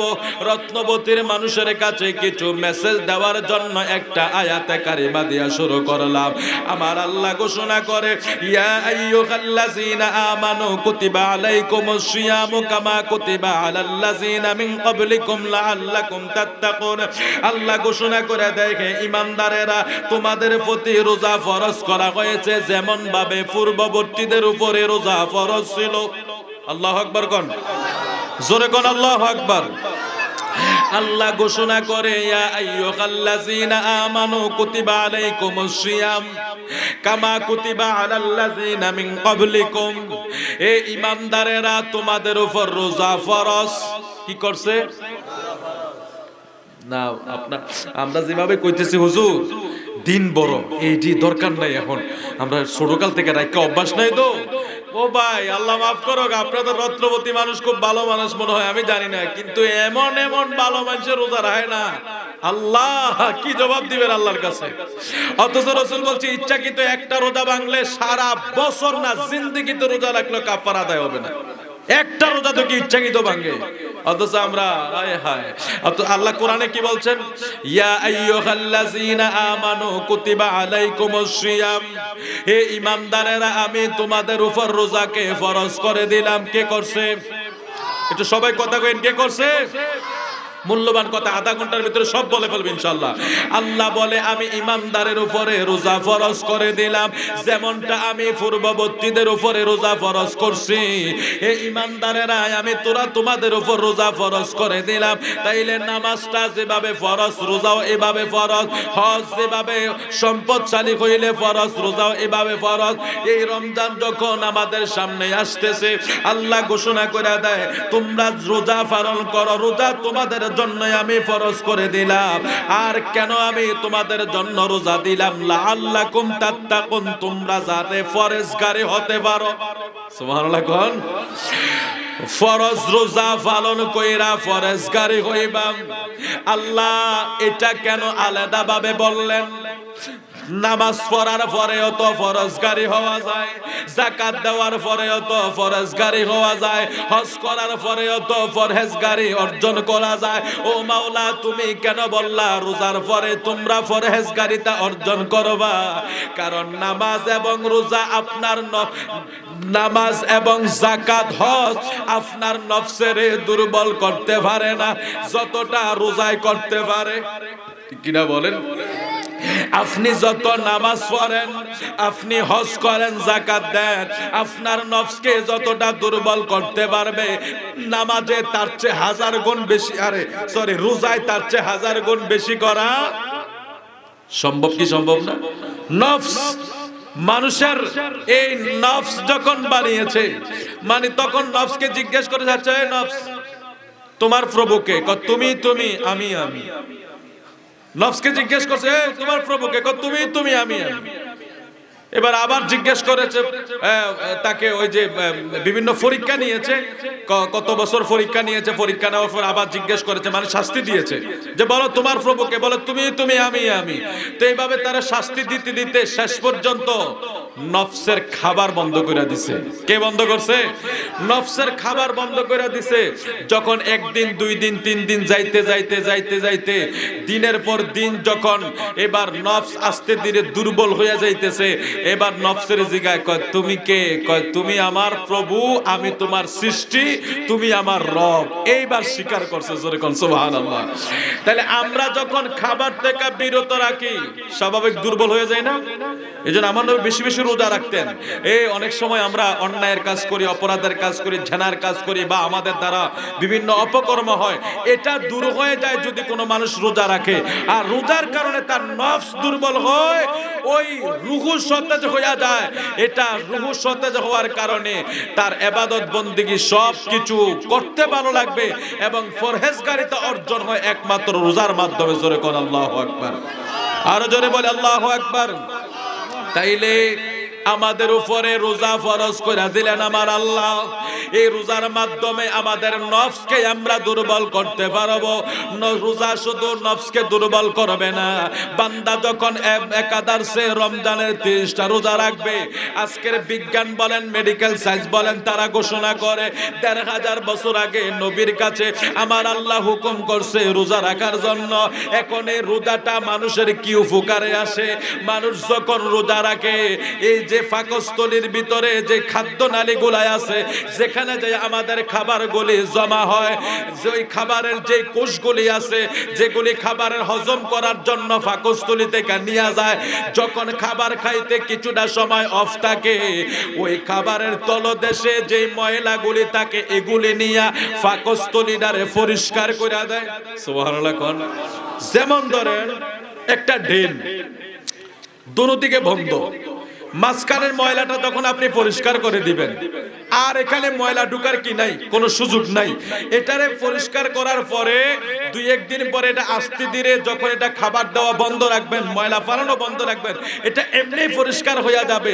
ঠিক আজকের মেডিকেল সায়েন্স বলে আমার নবী যে রোজার কথা, আল্লাহ যে রোজার কথা বলে গেছে মানুষের জন্য, রোজা তো ফরজগারি অর্জন হবে ঠিক, কিন্তু তার শরীরের জন্য এটা বিশাল ওষুধ। সুবহানাল্লাহ বলেন। এই জন্য বিভিন্ন আপনার আমেরিকান বিজ্ঞানীরা এরা রোজা পালন করে, এরা যদি ইমানদার হিসাবে না, এরা মুসলমানদের মতো উপবাস করার চেষ্টা করে, কারণ এই উপবাসের সিস্টেমটা তারা গবেষণা করছে। রে মুসলমানরা কেন রোজা রাখে, মুসলমানরা কেন এই 6টা টু 6টা 5টা টু 6টা এটা টাইম বেঁধে উপবাস থাকে, তার কারণ কি? ওরা গবেষণা করে দেখছে, ওরা পরীক্ষা নিরীক্ষা করে দেখছে, এই সময়টা যখন তার খাবার থেকে সে বিরত থাকে, তখন তার পাকস্থলীতে কোনো খাবার না যাওয়ার কারণে ওই যে খাবারের যে কোষগুলি যেখান থেকে হজম শক্তি গ্রহণ করে, যেখান থেকে আপনার এই আবর্জনাটা ক্লিয়ার করে, ওইখান থেকে নিতে নিতে নিতে নিতে শেষ পর্যন্ত আপনি যখন এই সময়টার ভিতরে খাবার বিরত না, আমরা বিরত না, ওই যে 6টা পর্যন্ত খাবার থেকে যখন বিরত, এখান থেকেও খাবারগুলি পাকস্থলী পরিষ্কার করতে করতে গোটা পাকস্থলীকে আপনার খাবারের কোষগুলি যে হজম শক্তির যে কোষগুলি আছে পরিষ্কার করতে সক্ষম হয়। এই জন্য মুসলমানদের রোজা দেওয়া হয়েছে, এবং রোজার মাধ্যমে তার শরীরের অনেক রোগ ব্যাধি দূর করে দেয় কে? এটা আমেরিকান বিজ্ঞানীরা, মেডিকেল বিজ্ঞানীরা, সায়েন্সের ডাক্তারেরা, মেডিকেল সায়েন্স আজকে গবেষণা করে আমাদের রোজার উপকারিতা পেয়েছে। আর আমরা মুসলমানরা কাটিয়ে পড়ি, সিটিয়ে পড়ি, না হুজুর শরীরে ভালো না, হুজুর গ্যাস্ট্রিক আলসার, হুজুর একারে শেষ হয়ে গেছে। আর আগে তো একটু বইতই ফাইতই বাবা, এখন দি ওপেন সিগারেট টানে আমরা রে বেটারা। কোন বেটারা? বেরোজদারেরা। আবার বিকালে খাবারের টাইমটা কিন্তু মাশাআল্লাহ ঠিক আছে না? হেসুম কিন্তু যখন রোজাদারের লগে বই আবার বারবার এরম করে, তো মানুষের মানে বুঝাইতেছে আর কি, যে রোজা রাখে, ওই যে রোজা রাখে হ্যাঁ কিন্তু এমনি দুর্বল হয়ে যায়।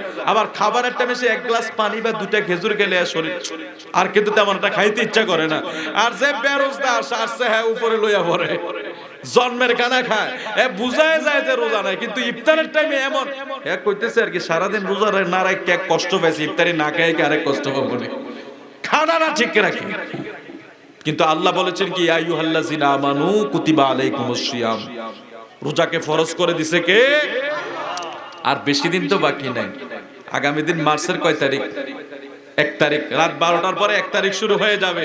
মার্চের 12 তারিখে যদি আল্লাহ দেয় চাঁদ উঠে, আমাদের দেশের গোটা দেশে মাহে রমজানের পবিত্র ফরজ রোজা শুরু হয়ে যাবে। সেই রোজা আল্লাহ যেহেতু আমাদের উপর ফরজ করে দিয়েছে, আমরা এখান থেকে নিয়ত করতে পারি। আমরা যদি নিয়ত করি আমাদেরকে সুস্থ করে দিবে কে? আরো জোরে বলে সুস্থ করে দিবে কে? সেই রোজা আমরা পালন করব, আল্লাহ কবুল করুক। জোরে বলে আমিন, আর একটু জোরে বলে আমিন।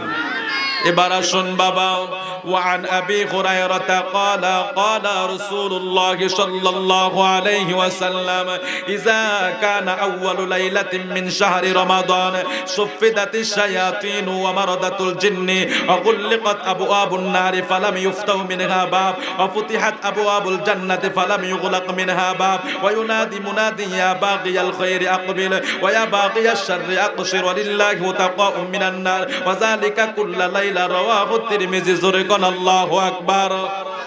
বন্ধু, হযরত আবু হুরায়রা থেকে বর্ণনা, আমার নবী ফরমান উম্মত রমজান মাসের যখন প্রথম রাত হয়, রমজান মাসের যখন প্রথম চন্দ্র উদিত হয়, চাঁদ উদিত হয়, আমার আল্লাহ শয়তান এবং জিন জাতি যত খন্নাস আছে এগুলারে শৃঙ্খলাবদ্ধ কইরা দেয়, অর্থাৎ এগুলারে বন্দী কইরা দেয়, এগুলারে আবদ্ধ কইরা দেয়। এগুলি আর নতুন করে মানুষের ধোঁকা দেওয়ার কোনো সুযোগ নাই। আবু হুরায়রা থেকে হাদিস, আমার মদিনার নবী ফরমান উম্মত রমজানের প্রথম চাঁদ যখন দেখা দেয়, প্রথম চাঁদে আমার আল্লাহ শয়তান জাতিদেরকে, জিন জাতিদেরকে, শয়তান খন্নাস জাতিদেরকে শৃঙ্খলাবদ্ধ করে দেয়, অর্থাৎ তাদেরকে আবদ্ধ করে দেয়। এখানে অনেকের প্রশ্ন আছে, হুজুর তাইলে শয়তান যদি রমজান মাসে আবদ্ধ হইয়া যায়, শয়তান যদি রমজান মাসে শৃঙ্খলিত হইয়া যায়, শয়তানকে যদি আল্লাহ বেষ্টনী দিয়া রাখে, তাইলে রমজান মাসে অপরাধ কেন ঘটে? রমজানের মানুষ কেন বেনামাজি থাকে, কেন বেরোজগার হয়? সেই সময় তো আর শয়তানে আমাদেরকে বাধা দেয় না। এখানে একটা প্রশ্ন সবার জাগে, কিন্তু হাদিস তো তিরমিজি শরীফের হাদিস। এখন হাদিসের সাথে আপনার যুক্তির সাথে কিভাবে মিলবে? আপনার যুক্তিরে মিলাইবার জন্য এটার একটা যুক্তি হইল, আমরা যখন বাসা বাড়ির ভিতরে ফ্যান আছে না নাই, ওই ফ্যানটা যখন সারা রাত্র চলে, সকাল বেলা যায়া আপনার প্রয়োজন শেষ, আপনি ফ্যানের সুইচটারে অফ করে দিলেন। এখন আপনারা বলুন, ফ্যানের সুইচ অফ করার সাথে সাথে কি বন্ধ হয় না কিছুক্ষণ চলে? চলে চলে না, চলে না? ফ্যানের সুইচটা যখন আমরা বন্ধ করে দেই, সারা রাত্র চলার কারণে বা 1 ঘন্টা চলার পরে হোক, আধা ঘন্টা চলার পরে হোক, স্পিরিটে থাকার ফ্যানটা যখন আমি হঠাৎ করে সুইচটাতে টিপ দেব, ফ্যানের সুইচ অফ হইয়া যাবে ঠিক, কারেন্টের লাইট অফ হইয়া যাবে ঠিক, সুইচ অফ হয়ে ঠিক, তারপরেও ফ্যানটা কিন্তু কিছুক্ষণ ঘুরতে থাকে। হুজুর কেন ঘুরে? ওই যে 1 ঘন্টা ঘুরার একটা গতি এটার ভিতরে কাজ করতেছে, 1 ঘন্টা ঘুরার একটা গতি কাজ করার কারণে এই ফ্যানটা সুইচ বন্ধ হওয়ার পরেও ঘুরে কি ঘুরে না? এটার কারণ হইল ওই যে 1 ঘন্টা ঘুরছে, এটার একটা গতি কাজ করার কারণে এটা সুইচ বন্ধ হওয়ার পরে ঘুরে। এরে বন্ধু, হাদিস শরীফে আমার পেয়ারা রাসূল বলছে, মানুষ যখন রমজানের চাঁদ উঠলে শয়তান গুলারে আল্লাহ শৃঙ্খলাবদ্ধ করে দেয়, অর্থাৎ মানুষে আর ধোঁকা দিতে পারে না। তাইলে কেন মানুষগুলি অন্যায় করে? ওই যে 11টা মাস আপনারে আমারে শয়তানে ধোঁকা দিছে, আপনারে আমারে শয়তান ওয়াসওয়াসা দিছে, 11টা মাসের গতিটা শয়তান নাই, ওই যে চাবিটা দিয়া গেছে, এই কাজটা চলতে থাকে বাকি 1 মাসও। নজুবিল্লাহ কইতেন না? ফ্যান যেইভাবে সুইচ বন্ধ করার পরে গতির কারণে ঘুরে, ফ্যান যেইভাবে সুইচ বন্ধ করার পরে গতির কারণে ঘুরে, ঠিক সেইভাবে 11 মাস আপনারে শয়তান ধোঁকা দেয়, আমাদেরকে ধোঁকা দেয়। শয়তান 11 মাস আপনারে আমারে ধোঁকা দেয়, ধোঁকার কাজ চালায়া গেছে। ওই 11 মাসের গতিটা তো আর কইলেই শেষ হইয়া যায় না, ঠিক কিনা বলেন? 11 মাসে আপনারে আমারে ধোঁকা দিছে, কইলেই তো বন্ধ হবে না। ওই 11 মাসের ধোঁকা দেওয়ার গতিটা রমজানের 1টা মাসও চলে, তবে অন্য 11 মাসের চাইতে নামাজির হার কম থাকে না বেশি থাকে?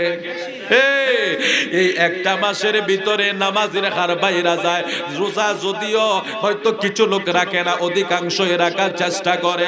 আমার নবী ফরমান উম্মত রে, ওই দিন যখন রমজানের প্রথম চাঁদ উঠে, শয়তানকে আবদ্ধ করা হয়, শৃঙ্খলিত করা হয়।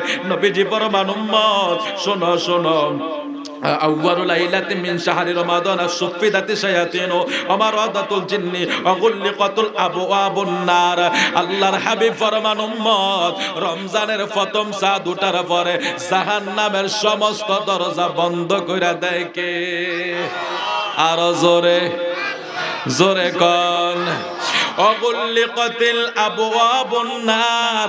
আল্লাহর নবী ফরমান উম্মত রে, জাহান্নামের প্রথম রমজানের যখন প্রথম চাঁদ উঠে, আল্লাহ জাহান্নামের সমস্ত দরজাগুলি বন্ধ করে দেয়। লাইলাতিন মিন শাহরি রমাদান সুফিদাতি শায়াতিন ওমারদাতুল জিন্নি ওয়াগুল আবওয়াবুন নার ফালাম ইফতাহ মিনহা বাব ওয়া ফুতিহাত আবওয়াবুল জান্নাহ। জান্নাতের সকল দরজা খুলে দেয়। কি সময়টা আমরা মিস করি একটু খেয়াল করে দেখেন, মনোযোগ দেন, আমি শেষ করে দেব। আল্লাহর হাবিব সাল্লাল্লাহু আলাইহি ওয়াসাল্লাম ফরমান, ওয়াগুলিকাত আবওয়াবুন নার ফালাম ইফতাহু মিনহা বাব, জাহান্নামের সমস্ত দরজা অফ করে দেওয়া হয়। অতঃপর অফুতিহাতিত আবওয়াবুল জান্নাহ, জান্নাতের সমস্ত দরজা খুলে দেওয়া হয়, জাহান্নামের সমস্ত দরজা অফ করে দেওয়া হয়, জাহান্নামের সমস্ত দরজা বন্ধ করে দেওয়া হয়, জান্নাতের সমস্ত দরজাগুলি খুলে দেওয়া হয়। একটা দরজা, আমার নবী কয় জান্নাতের একটা দরজাও বন্ধ থাকে না, সব দরজা খুলে দেয়। সুবহানাল্লাহ। শুধু তাই নয়, এবং একজন আহ্বানকারী আহ্বান করতে থাকে, হে মঙ্গল অন্বেষণকারী আসো, হে মঙ্গল অন্বেষণকারী আসো। এটা প্রত্যেক রাতে সংগঠিত হয়ে থাকে। জান্নাতের সমস্ত দরজা খুলে দিয়া জাহান্নামের সমস্ত দরজা ওপেন করে দিয়া একজন মঙ্গল অন্বেষণকারী একজন আহ্বান করতে থাকে, অর্থাৎ আমাদেরকে ডাকতে থাকে, হে মঙ্গল কামনাকারী, ও নামাজিরা, ও রোজাদারেরা, কে আছো তোমরা, আহ্বানে সাড়া দাও। আজকে তোমাদের জন্য জান্নাতের সমস্ত দরজা খুলে দেওয়া হয়েছে, জাহান্নামের সমস্ত দরজাগুলি বন্ধ করে দেওয়া হয়েছে। এই রমজানের কারণে শয়তানকে আবদ্ধ কইরা, শৃঙ্খলিত কইরা একজন আহ্বানকারী ডাকতে থাকে, জাহান্নামের দরজা আজকে অফ করে দিয়া জান্নাতের দরজা খুইলা দিয়া আমার আল্লাহ ডাকতে থাকে, বান্দা আয় আয় আয়, এই রমজান মাসে তোরা এই সময়টাকেও মিস করিস না। রোজা নামাজ, দান, সদকা, তাহাজ্জুদ, ইফতার, সেহরি সবকিছু বন্দেগী যখন বান্দা শুরু করে দিবে, এই একটা মাসের কারণে তাকওয়া অর্জন করা আমার আল্লাহ কয় তোর পক্ষে সম্ভব, কারণ লাআল্লাকুম তাত্তাকুন। এই রোজার কারণে মানুষ পরহেজগারিতা অর্জন করতে পারে। জোরে কোন সুবহানাল্লাহ। দেখছেন, জান্নাতের সব দরজা আল্লাহ কয় খুলে দেওয়া হয়, জাহান্নামের সকল দরজা বন্ধ করে দেওয়া হয়। অতঃপর একজন আহ্বানকারী ডাকতে থাকে, আসো মঙ্গল অন্বেষণকারী, আসো আসো। আর আমরা কেউ হোটেলে পর্দা লাগাই, ইদানিং দেখতেছি যারা ক্ষমতা আছে আর কি, আগে বাগে কুড়ি মুড়ি কুইপা রাখতেছে। নাউজুবিল্লাহ কইতেন না। ও ভাই, গ্রামের কথা বলছি না তো, আমরা শহরের অবস্থা দেখি আর কি। আপনারা অনেক ভালো মানুষ, গ্রামের মানুষ বেশিরভাগ রোজা রাখে, কিন্তু শহরে তো ভদ্র মানুষ বেশি, তো শরীরের ফিটনেসটা নষ্ট হয়ে যাবে, পিগারটা শেষ হয়ে যাবে। এত রোজা রাখলে ওদের শরীর খারাপ হয়ে যাবে না? আবার কেউ কেউ আছে, আরে এত তাড়াতাড়ি কি দরকার আছে, একটু মাইয়াটে বিয়ে শাদী দিয়ে লই, আর একটু বয়স হয়ে লোক তারপরে রাখবো। অথচ আপনার ফিটনেস না, আপনার পুরাটা শরীরের সুস্থতার জন্য রোজাই হলো সবচেয়ে বড় ওষুধ। জোরে বলি আল্লাহু আকবার। আপনার এই শরীরকে সুস্থ রাখার জন্য আপনি যদিও আপনার শারীরিক দুর্বলতা দেখাচ্ছেন, আপনি নিয়ত করে নেন, হ্যাঁ একমাত্র ডাক্তার যদি আপনাকে বলে, সেখানে মাসালা আছে, সেখানে ফতুয়া আছে। যদি ডাক্তার আপনাকে বলে আপনি রোজা রাখলে আপনার শরীর আরো বেশি অসুস্থ হয়ে যাবে, সেটা হলো ডাক্তার বুঝে একটা মানুষের শরীরের গতিবেগ, একটা মানুষের শরীরের শারীরিক সুস্থতা, একটা মানুষের শরীরের সমস্ত কিছু ডাক্তার বুঝে বিদায় ডাক্তারের সাজেশনে যদি দেখে আপনি রোজা রাখতে পারবেন না, তাইলে আপনি রোজা ভেঙে দিতে পারেন, সেটার বিনিময়ে আপনি কাফারা দিয়ে দিতে পারেন। একটা রোজার বিনিময়ে 2টা মিসকিন খাওয়ানো, এটা একটা কাফারা আছে। কেউ যদি 30টা করে 4টা মিসকিন 60 জন মিসকিন খাওয়াবে বা 60 জন মিসকিনের অনুযায়ী টাকা দিয়ে দিবে, 2 বেলা খাবার অনুযায়ী টাকা দিয়ে দিবে, এটা রোজার কাফারা। আপনারা ভালো করে আলেম ওলামাদের কাছে জেনে নেবেন। কিন্তু ডাক্তার যদি না বলে, এইভাবে যদি আমি করি না, আরে ভাই হুজুর ছোটকাল থেকে অভ্যাস নাই তো এই জন্য আর রাখতে পারি না, এখন কিভাবে আমরা রোজা রাখবো, ছোটকাল থেকে রাখি না, এই অজুহাত আল্লাহর কাছে দেওয়া যাবে? ও ভাই চলবে এই অজুহাত? আল্লাহ আমাদেরকে হেফাজত করে। জোরে বলি আমিন। আরেকটু জোরে বলি আমিন। আল্লাহুম্মা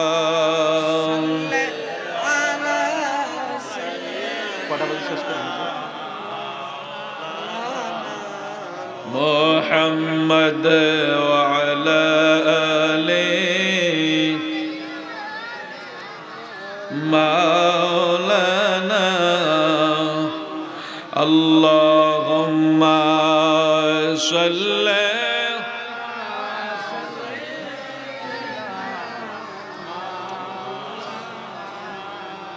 কাহার জন্য কাদরে মন,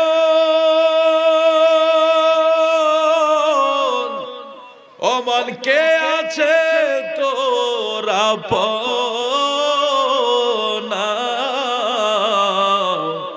মরণ কালের বান্ধব নাই রে, মরণ কালের সঙ্গী নাই রে, ওরে কে যাবে তোর কবরে। আল্লাহ